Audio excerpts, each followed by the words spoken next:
Hi, this is Pastor Ted Marshall. Welcome to the Last Patrol Radio Show. Today, you're going to be listening to Aaron Bergman, and Aaron Bergman, we've got some insight that you're gonna enjoy. Welcome back to the show, Aaron. I know in the future we're going to be preparing for your own radio show that's going to be broadcasting here. But until all that production and that time is, then when that starts, it's really going to be fun to have you on the show. Just about every day we're going to try to have programs lined up. But welcome to the show, and tell us what's on your mind today. Now today's title is Midterm Postmortem 2018. And there you go, buddy. I'm looking forward to hear this. Good afternoon, Ted, and I hope you and your family had a lovely Thanksgiving.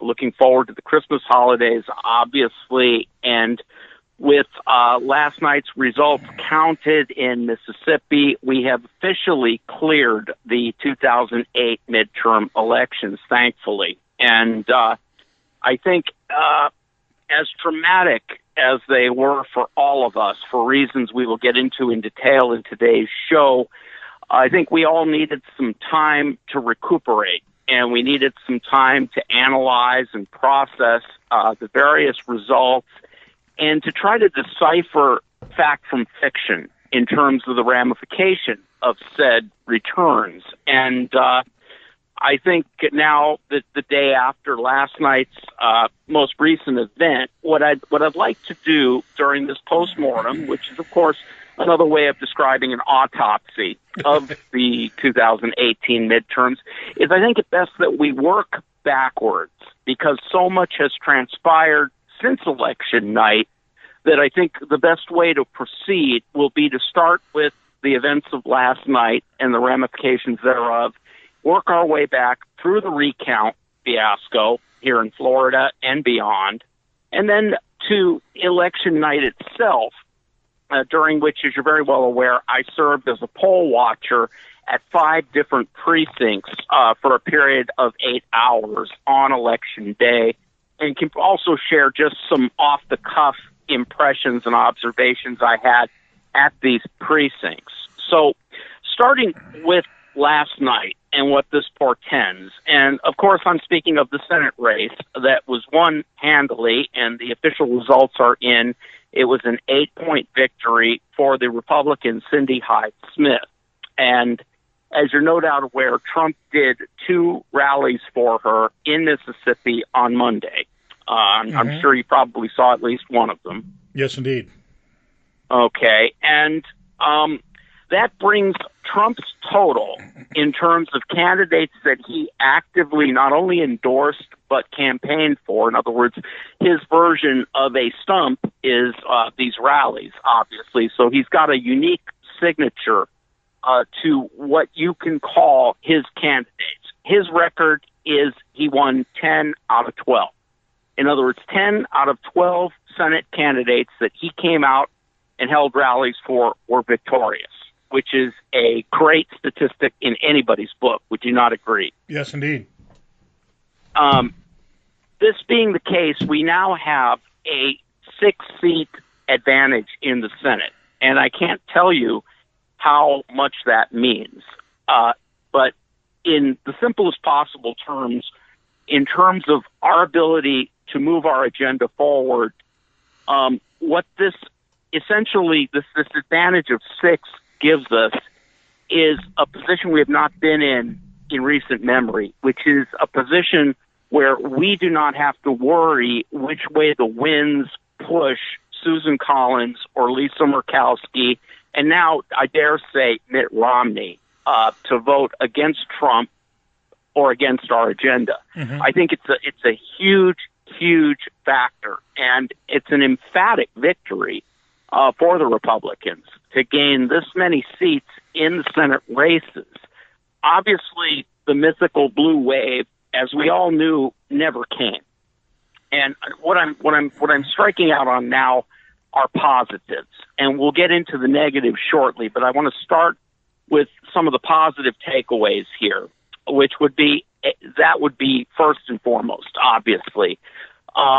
When last we spoke on our last show, Ted, we talked about the differences between the House and the Senate, and the importance, relatively speaking, between races for House seats versus Senate seats. And my contention then was, and this has not changed, is that the House of Representatives, A, has too many seats. I mean, 400 plus seats is outrageous.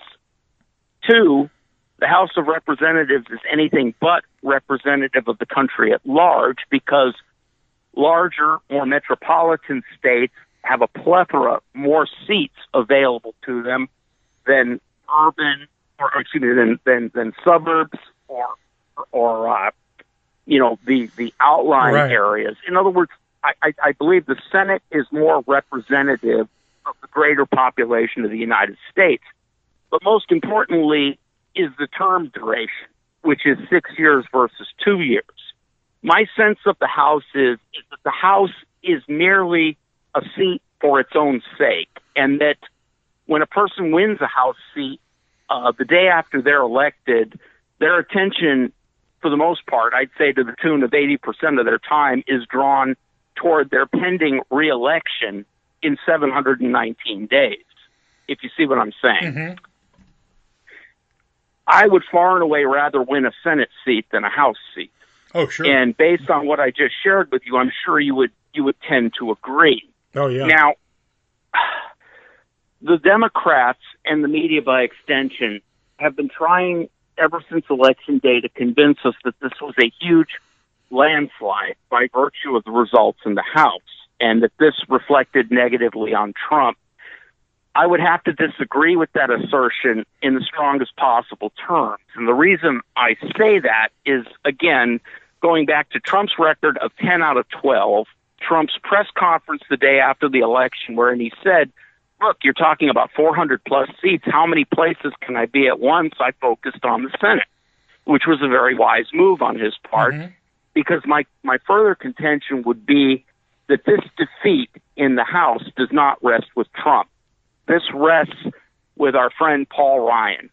Paul Ryan, I believe, is singularly responsible, along with his merry band of rhinos, for intentionally losing the House. You and I both know, Ted, that Ryan, on his way out the door, led 40-plus additional Republican House members out the door with him. They basically resigned early from their seats and took what would have been incumbent seats, and I think it's safe to assume that we would have won at least 50% of those as incumbents if they had remained in office and stuck it out. Would you not agree? Yeah, I'm curious about that strategy, and it seems the more you look at Speaker Paul Ryan and for losing that majority, and we know he was never behind Trump to begin with. What is the plan of why would those people just get out and just leave that vacuum? Are they thinking they're going to be able to come back in later to regain power? Or I don't understand that. No. I believe that they were never Republicans to begin with. Okay. The vast majority of them, if not all of them, I believe that they were rhinos, and that the election of Trump shook Ryan and those he, quote-unquote, led. And lest we forget, Ted, who Paul Ryan's predecessor was, the great... Do you remember? John Boehner. Right. I mean, right. I laugh when I think of him, with his paisley ties and his red face and his constant cocktail in hand and cigarette in lip. I mean, he was the quintessential ugly Republican, and by that I mean he stood for absolutely nothing. Yeah. His so-called leadership was nothing short of disastrous. Forgive the expression, he was Nancy Pelosi's bitch throughout his time there. And Ryan is cut from much the same play. Only Ryan is younger. He's less desiccated than Boehner was, and so he presented a more attractive veneer and was sold to us as the great hope for our future, especially when he was appointed to be Romney's running mate. Now, I hate to go back this far in history because it is going to sidetrack us a bit, but we have to go back to the 2012 election for a moment here. And I believe that one of the things that sunk Romney in his effort to get past Obama in the 2012 election was his decision to take on Paul Ryan as his running mate, or more accurately, the establishment Republicans' decision to place Ryan in that position. I see. Do you remember the one debate that Ryan had with crazy Joe Biden? I mean, you talk about a deer in the headlights. Yes, I do remember that. It was horrific. He let Biden ride roughshod over him, almost by design. Ryan is married to a woman who comes from a big-time Democrat family, big Democrat money in Wisconsin. Mm-hmm. My sense of it is Ryan may have been an outright plant to sink us from within. And, if he had any character whatsoever, when he announced he was not only leaving the leadership role, but was leaving the House altogether, he should have gotten out of Dodge then and there and turned the reins over to someone else. But by then, a lot of these Republicans had already resigned, had already left, indicated that they were not running, and that these sturdy incumbent seats were going to be abandoned, essentially, and up for grabs. My point here is that Ryan and his bitter band of rhinos intentionally handed the House over to the Democrats and Pelosi. That's what I believe with all my heart. Yeah, I can see. I can see that they did it to sabotage Trump. Yep, that's number one. But they also did it to sabotage the party at large, because the party at large, meaning the silent majority, meaning you, me, and the rest of our listeners, rejected them. You see? So it's the old "you can't fire me because I quit" scenario. Right, that would be my hypothesis here. Very interesting. Let's get back to what happened in the midterms. And one of the things that I was really, interested in looking at is the Democrats now. Of course, they've taken control of the House, and I realize I think they're going to overplay their hand. As usual, I think the American people are going to be against them with their constant harassing and their partisanship and their investigations, and they're going to be sick of seeing Adam Schiff and Eli Cummings and Gerald Natter and Maxine Waters and Nancy Pelosi, that the 2020 Donald Trump will have a better chance at re-election. What do you think? Well, here's the thing. When it comes to the Democrats as presently constituted having control of the House, I don't think they're going to accomplish anything. I think they're going to make a lot of noise. Is the bottom line. With a 6-seat majority in the Senate, even allowing for rhinos to go off the reservation, and the usual suspects apply here: Murkowski, Collins, and I would posit Mitt Romney in that group now. Yeah. We can still afford to lose 3 votes now because we've got a 6-vote majority. That means the Senate can overrule anything the House tries. And the thing you have to understand, which was a very good point that was made by Rush yesterday on his show, is that this is going to give great freedom to the people in the House to play up to their madcap base. In other words, they're going to pass legislation in the House that's going to boggle your mind, because they're going to know that it has absolutely no chance of passage in the Senate. So it's all going to be for show. I'm reminded of the great line from The Sound and Fury by Shakespeare, which goes something like this: "This life, which had been the tomb of his virtue and of his honor, is now but a waking shadow, a poor player that struts and frets his hour upon the stage and then is heard no more. It is a tale told by an idiot, full of sound and fury, signifying nothing."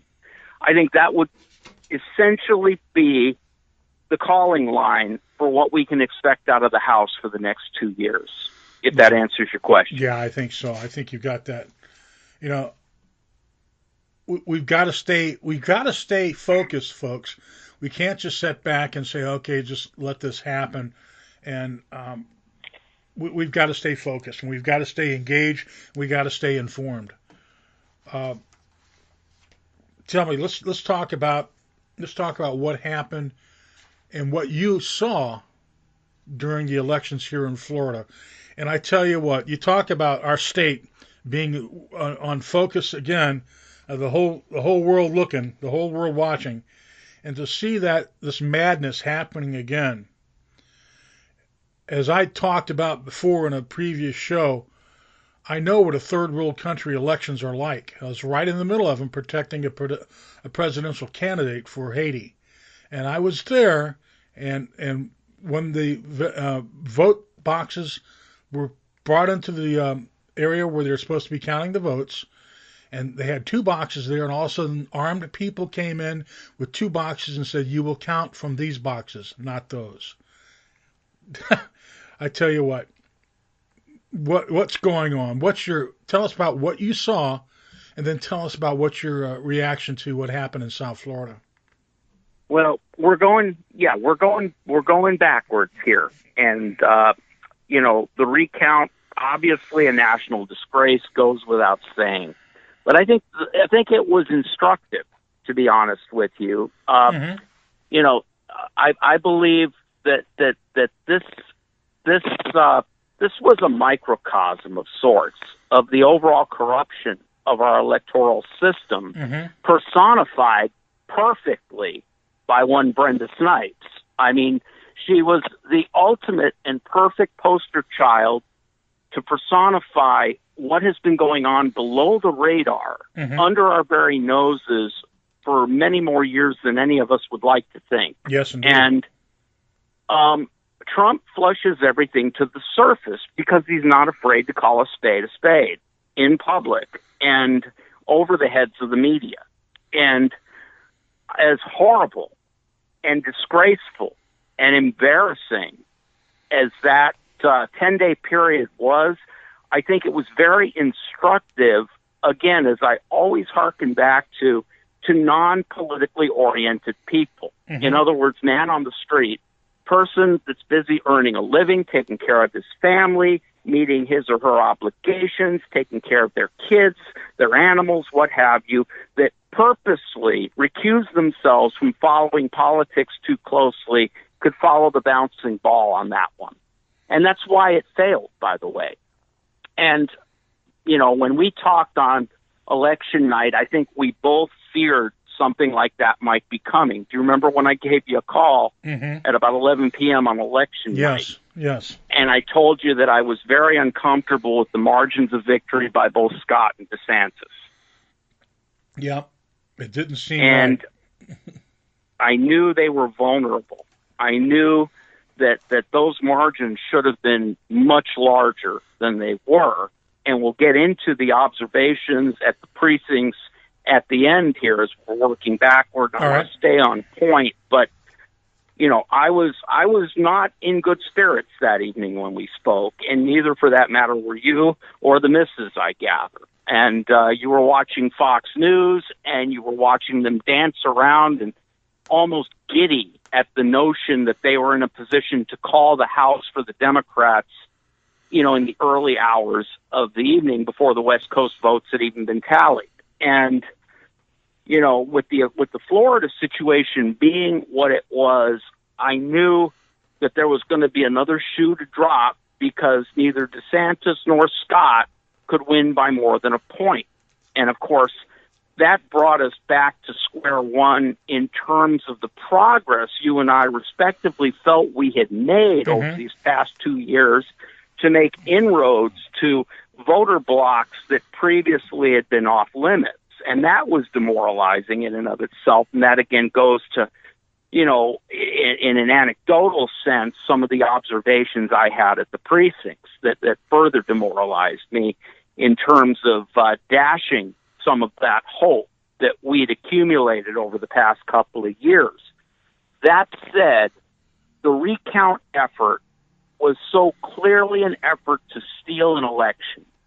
that you didn't have to be a political junkie to recognize on its face in a state like Florida that it failed. And my sense of it was that they really weren't after Scott.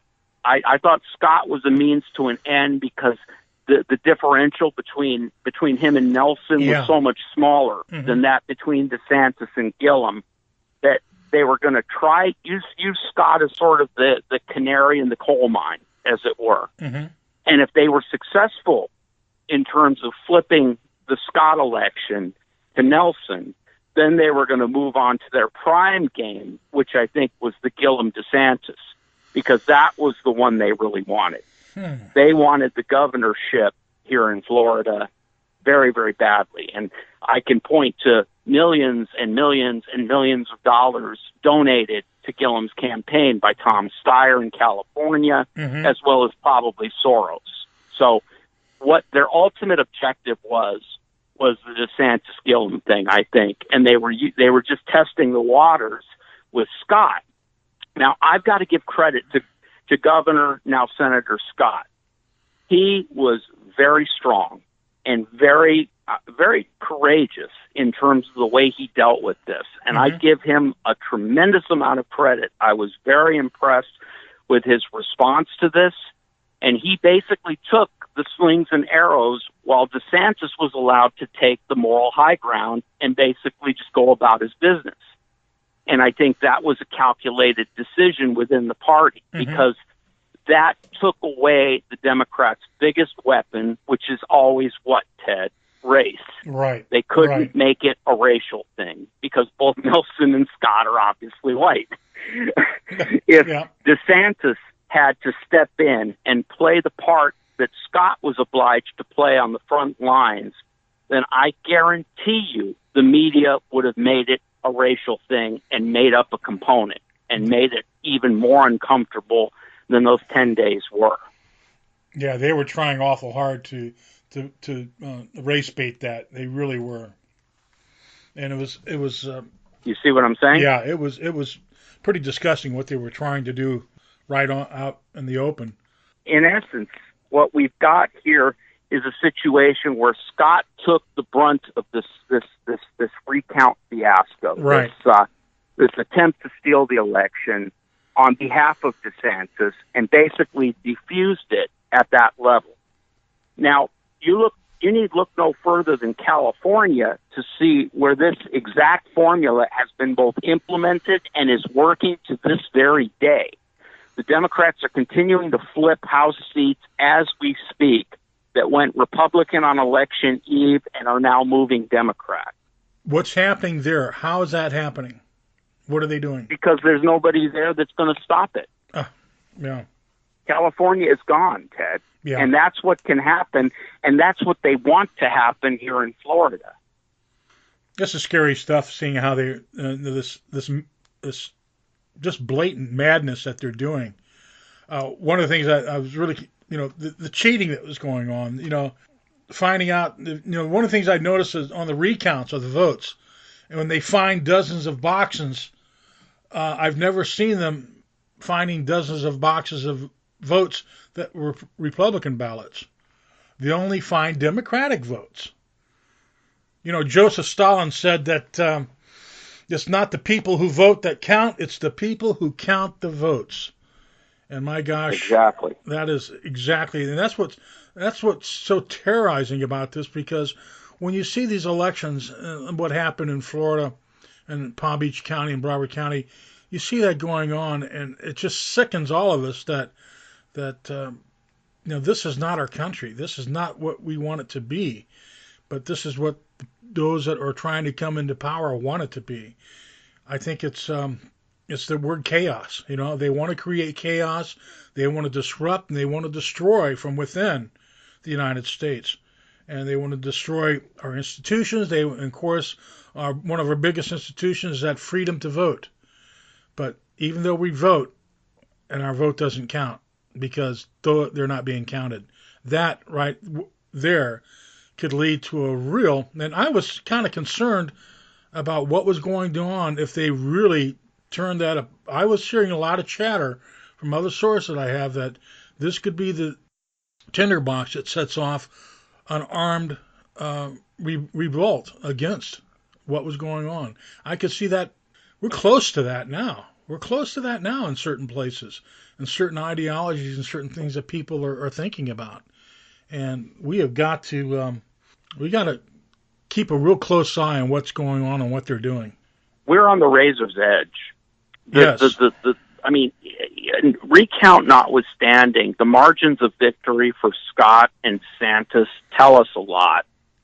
You couple that with the ballot initiatives and the deceptive language in which was used to get, what was it, 10 out of 12 passed or something? Yeah. I mean, yeah. That was deplorable in and of itself, to coin a phrase. And when I contemplate 2020, and I contemplate the notion of 1.2 convicted felons being restored voting rights, I cringe, and I wonder how we're going to overcome this. I also believe that particular initiative needs to be re-examined at the federal level, not just the language of how it was written on the ballot to make it purposefully confusing, along with many of the other ones. Oh, yeah. Not to mention the tax increases that are going to increase our state sales tax rate to one that would rival a place like California, based on things that if people knew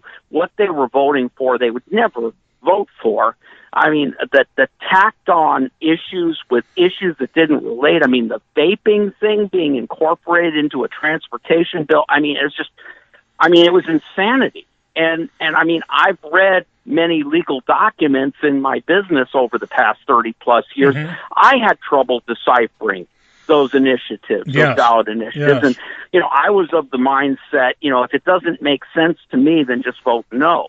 But your average citizen, doesn't have that ability to decipher these hieroglyphics that they write these things in that are purposefully deceptive. And I think on the federal level, this bears examination, especially with respect to the Felony Voter Rights Act, because I'm not sure that is a state issue necessarily, and I think that needs to be examined before too long, before we get too close to the 2020 election, because another story I heard, there's two actually. One comes from Florida. In Broward County, apparently civil rights lawyers were bringing blank ballots into the prisons and were basically having inmates fill out ballots in the days following the election. That was story number one. Story number two from California had probably the same type of characters going into Skid Row and basically paying homeless people in either cash or alcohol or tobacco to vote. And I mean, this kind of thing, when I think about this Felony Voter Rights Act, that's what I envision happening in 2020, and that scares the hell out of me, Ted. We have to approach this. I think you're right. We have to approach this on a federal level. And what has to be done is we need to turn this around on the Democrats. They are always using judges to block things that. Take a look at California. How many things have the people voted for in California? There's some judge says that it's no good. We don't care what the people want. We don't think it's legal. Well, maybe what we need to do is take something from their own playbook and do the same here. Okay, it's not legal. A judge has put a hold on it and tie it up in court until we can really be able to go and dismantle this thing, bring it back to the election again if it goes to that point, and where people are finally educated in what's going on, and we'll vote it out. One of the things that I was thinking about also when it comes to protecting these elections, we'll get into that a little bit later down, but I really think that, the hypocrisy that we're seeing on the questioning of the elections. Republican wins, okay, it's great, it's good. We're patriotic. When Democrats win, the liberals are saying and questioning election when Republicans wins, and when a Democrat wins. If a Democrat loses, it's wrong. If a Republican wins, it's wrong. they're messing this whole thing up. I don't understand Well, what it's the same thing they've always done. chaos. I mean, every Yeah, time they lose, they don't lose based on ideas in their because they can never accept that because that would require self-examination, yeah, and they're incapable. So fundamentally, if they lose an election, by definition, they were cheated somehow, right, right. and because they're functioning under the delusion that they represent the majority of opinion in this country. And it is a delusion, make no mistake. Yes, it is. The majority of this country is solid red, Ted. There's no question about it. You've got pockets of blue, but the problem is those pockets of blue represent high population areas of the country, right. And they're growing. And what I think was going on, because the one thing about communism, socialism, liberalism, whatever you want to call it, and to me, they're all one and the same. And you can throw media in now, okay? Yeah. But that said, what I think we're looking at is the classic long game here. They don't think in terms of one election. They don't think in terms of one cycle. They don't think in terms of 4-6 years. They think in terms of decades. And what they're looking to do in the long run here is to flip either Florida or Texas or Ohio or all three from red to blue as states, mind you. Even though if you look at a map of each of those respective states, you will see that solid red I talk about with those pockets of blue. Right. But it can be done. And herein lies the scary part, which is that it could ostensibly be done.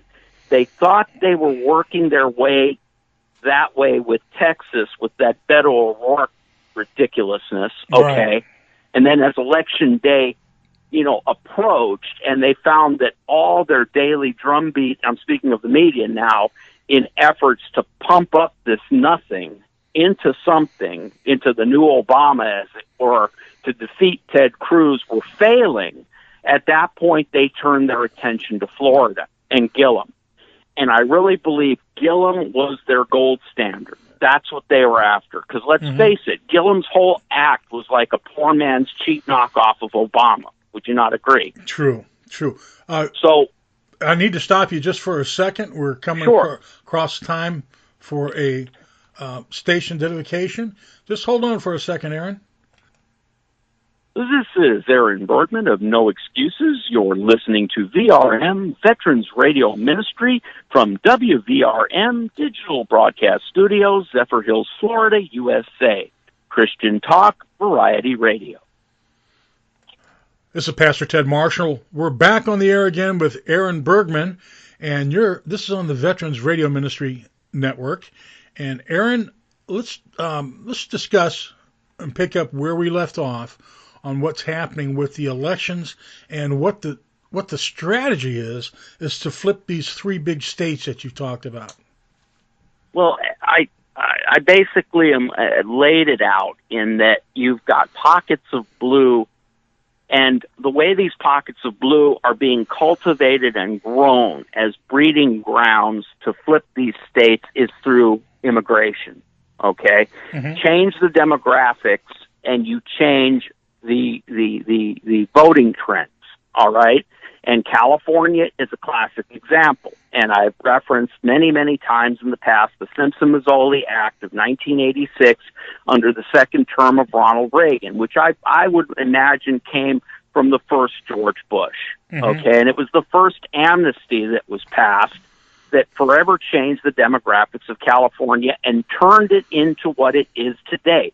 As of today, Ted, there are 0 House seats held by Republicans in the state of California. There are 0 Senate seats held by Republicans in the state of California. There is no Republican Party in the state of California, and that is a direct reflection of the demographic shift that began in 1986, believe it or not, under our second most conservative president, and I put him behind Donald Trump. That would be Ronald Reagan, who was heretofore always referred to as the paragon of conservatism, who passed the first wave amnesty. Prior to that, we had governors such as President Reagan himself, We had Richard Riordan. We had George Deukmejian. California was not the insane asylum it is today. So when you say, how are they going to flip these states? There's one simple answer, Ted: immigration. That is it. That is the gold standard. That is the holy grail for the left to get from red to blue. Well said. Good point. Let's talk. And I can give you another example if you like. Go ahead. Take Arizona. Yes. Arizona was a reliably red state, was it not? Until fairly recently. I think Sinema's victory over Martha McSally represents the end of Arizona as we knew it. And, it's going to go the way of California, I'm sorry to say. That's so sad. Who was the leading voice senator who ran the show in Arizona for decades? None other than John McCain. Yep. And John McCain was a big-time amnesty guy. Even when he when he tried to deny it during his ill-fated presidential bid in 2008, everybody knew he was a pro-amnesty guy. And as soon as he lost to Obama, he went back to being a pro-amnesty guy. Remember what I said about my contention that Paul Ryan, or Paul Rhino as I like to call him, engineered the defeat in the House? Mm-hmm. Well, if you look at Arizona, and you look at a candidate like McSally, a former fighter pilot, a combat veteran, losing to the likes of Sinema, an avowed communist, a feminazi writer of craven materials. It boggles the mind that she could lose, does it not? It did, and it still does. And I saw that election. I just kept shaking my head. I said, no, this is... And did you see how she lost? She was leading. Yes. Election day. She was leading the next day with 99% of precincts reported. Right. My contention would be that they stole that election the same way they attempted to steal the elections here in Florida. The difference was that was Arizona, which is more like California than it is like Florida now, I'm sorry to say, as a result of people like John McCain. When we talked about voter fraud and what was going on, now I've got a couple ideas I want to talk about how we can prevent voter fraud and some of the things that we need to do. But let's talk about, we got about 20 minutes maybe left. Let's talk about what you saw at the polls. All right. Well, I worked 5 different precincts by design. In 2016, I worked one. This time I volunteered to be a floater. Basically, I would go to one precinct, make sure things were running efficiently, that there were no signs of voter fraud, and then I would move on to another precinct. This was all within the sphere of Hillsborough County, Ted. Mm-hmm. And so it's an anecdotal example I can give you at best, because I wasn't all over the state, obviously. I was only within one confined region. Let me stop you there, folks. Just a little bit of background. Aaron is a licensed private investigator here in the state of Florida.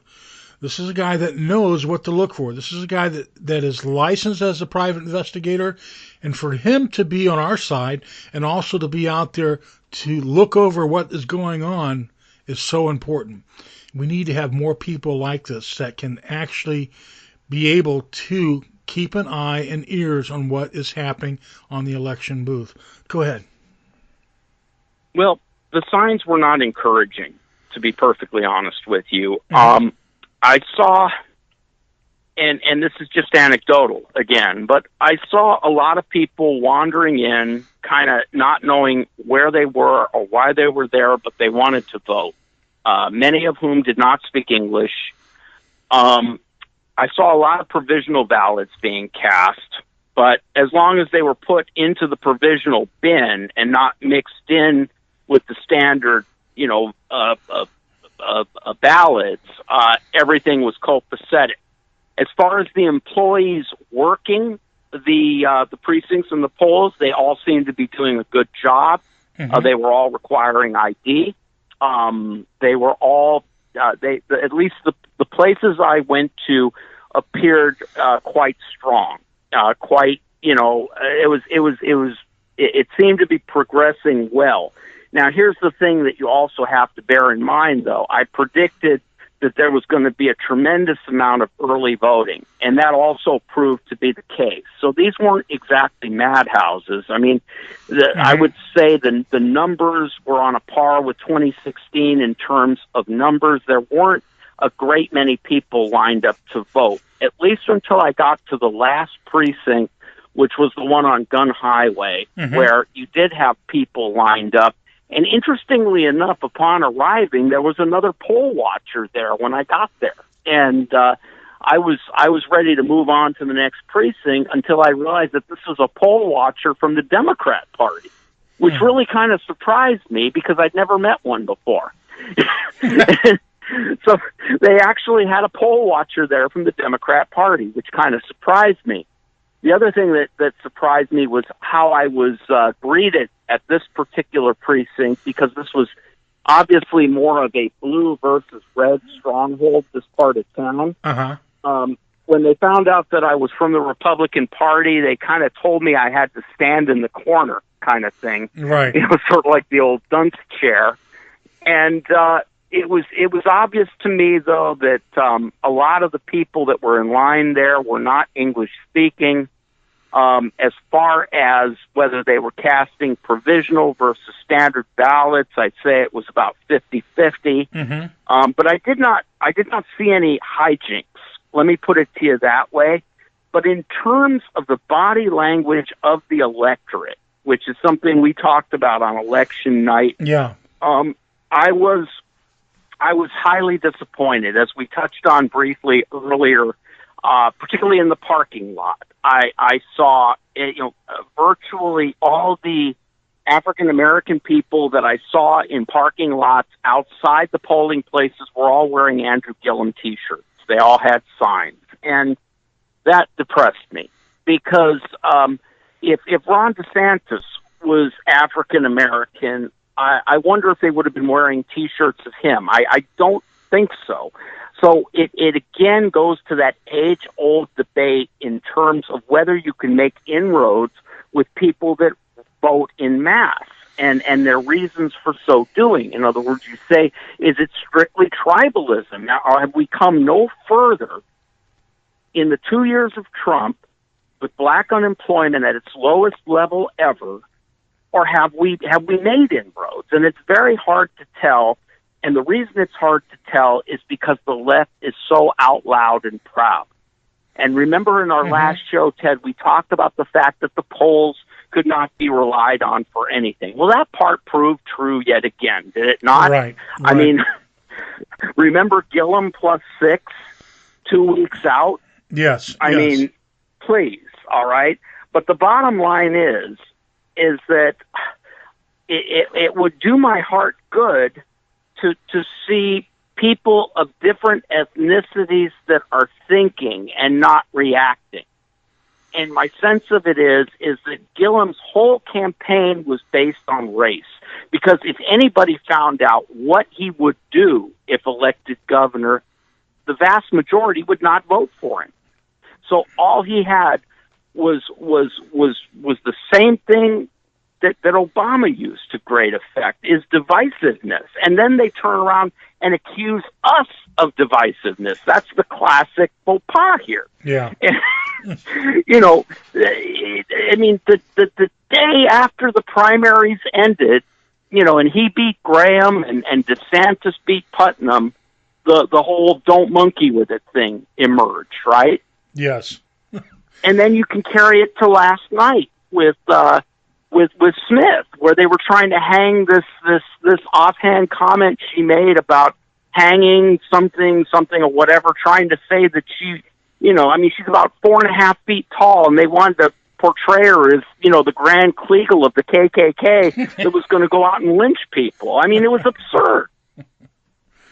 We're seeing the incredible hypocrisy going on this. One of the things that it's so brazen, we're seeing that they're trying to steal these elections in plain sight.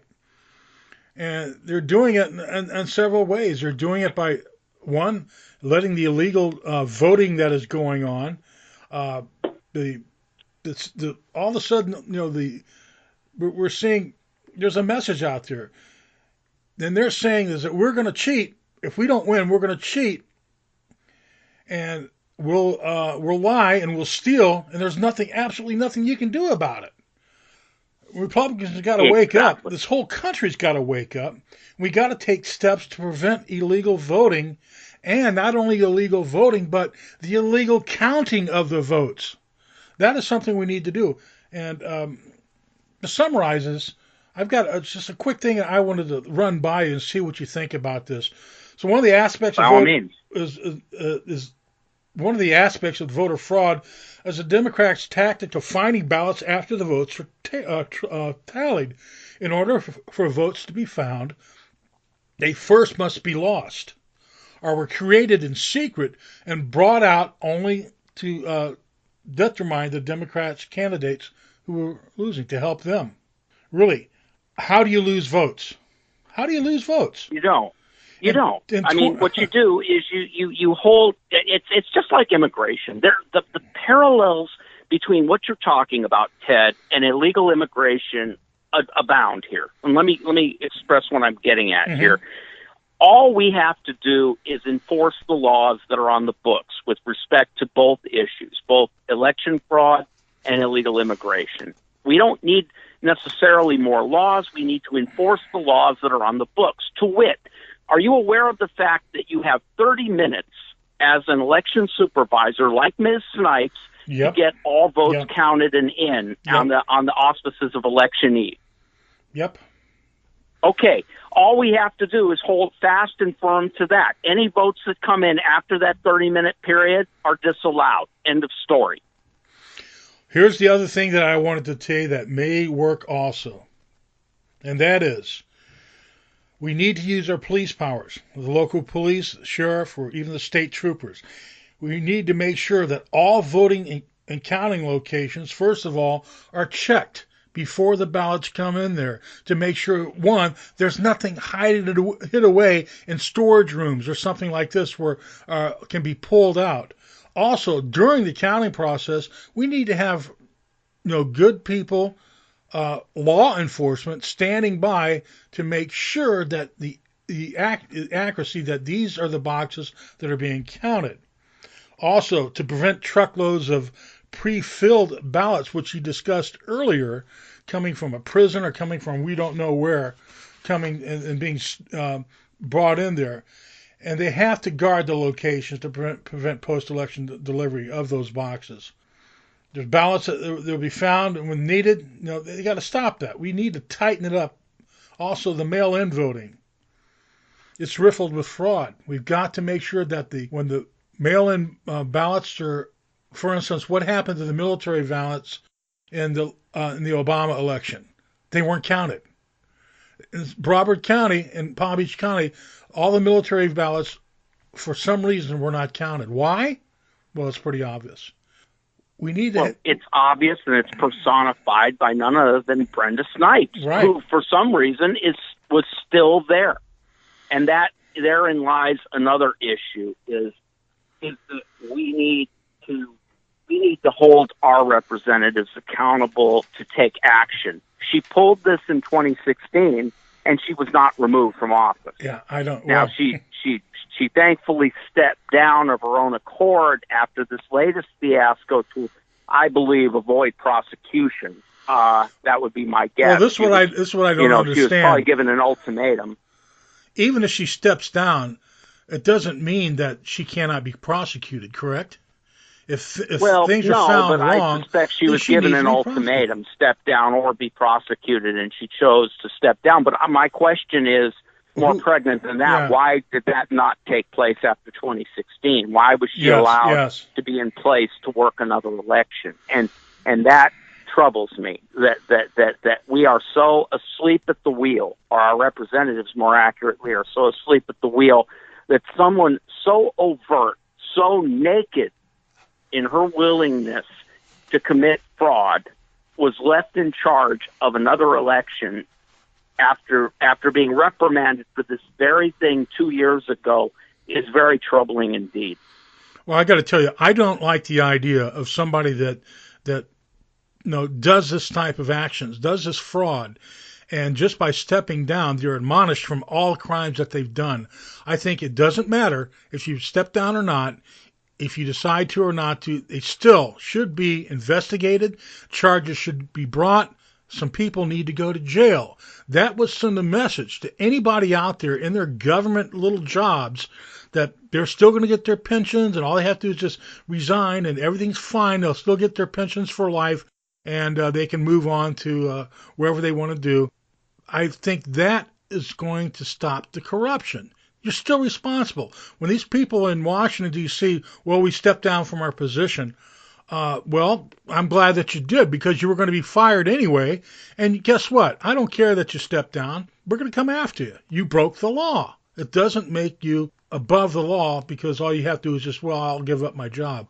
It goes beyond that. We need to prosecute those that have broken the law. Well, of course, because without consequences, there is no law. No, absolutely. This is chaos. I agree with you. But again, the big question for me is, what was she still doing there in the first place? Oh, that's pretty obvious to me, is that they wanted to keep her there, the powers to be, because she was corrupt and they had control. She was their puppet. They could do whatever they wanted, use her to facilitate that process.